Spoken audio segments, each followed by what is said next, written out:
Mis amigos de Acogiar me han mandado este teclado que, además de ser precioso, suena así de bien.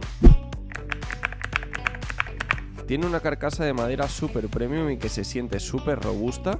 Los keycaps vienen con un diseño increíble de paisajes chinos e incluye en su diseño la letra de un poema.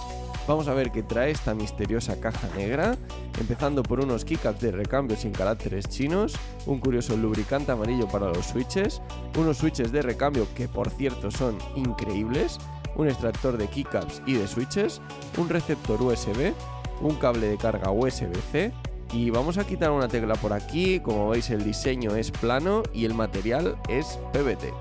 Así es el teclado de Mountain Selection MU01 de Acom.